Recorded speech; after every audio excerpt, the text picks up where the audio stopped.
Hey, hope you're doing well. McCullen Knives here. Just finished this little knife here, and got it laying next to a Swiss Army farmer, just for size and weight comparison. Now, this knife is a partial tang knife, and I'll show that to you in a minute. But 2.5 inch blade, and it's 6.4 inches overall. Now, one of the big differences between, well, of course, this is a folder and it's got more than one blade, but this is I weighed it at 3 ounces. This weighs 2.1 ounces. So, you know, fairly decent difference in weight from 3 ounces to 2.1. All right, put this out of the way real quick. So here's a knife.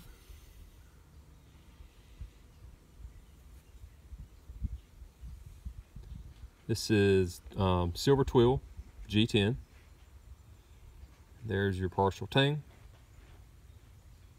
and the middle scale spacer material is white G10 that I built up out of 4 pieces of white G10 to get the thickness I needed to match the tang. And the tang is about 0.100 inch thick. Now you can see with the blade tapers from the handle to the tip. It's kind of a modified sheep's foot. Full height grind. See the little line up here? It's got a very small swedge on the back.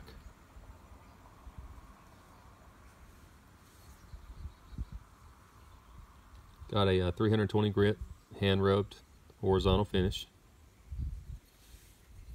and I've got medium-sized hands, and you can see it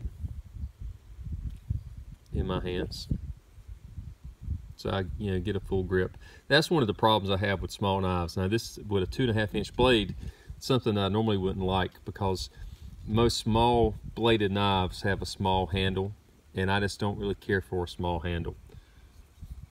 So you kind of get the best of both worlds, in my opinion. You can get a small blade, perfect for pocket carry, and this is more of a dressed up knife with a silver twill, so you could use it in office peeling an apple if that's what you wanted to do.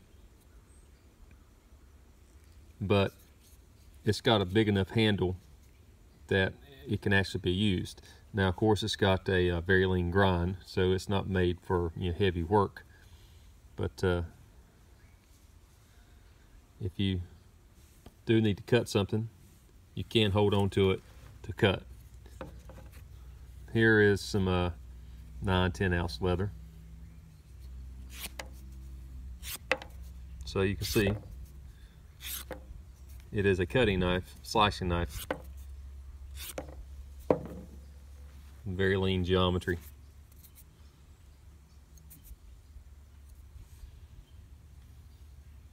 Really liked how this turned out, and so I'm planning on doing more. Good thing about this design, I can go ahead and do a full tang. I don't have to do the taper tang, because honestly the taper tangs take quite a bit of time to get them right, to get everything like you want them to be.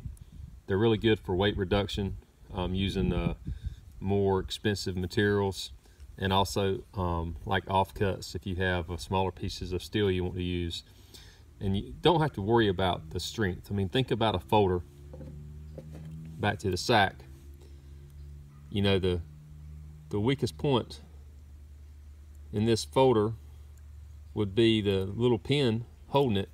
That's what's holding that folder.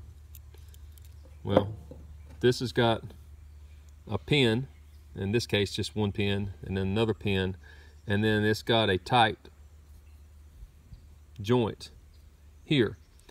So for this to fail, this whole joint's got to fail, and it's kind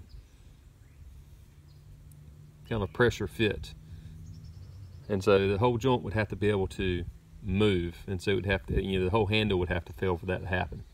So I don't see that happening, and I've used partial tangs quite a bit. Never had a problem with any of them if they're done properly.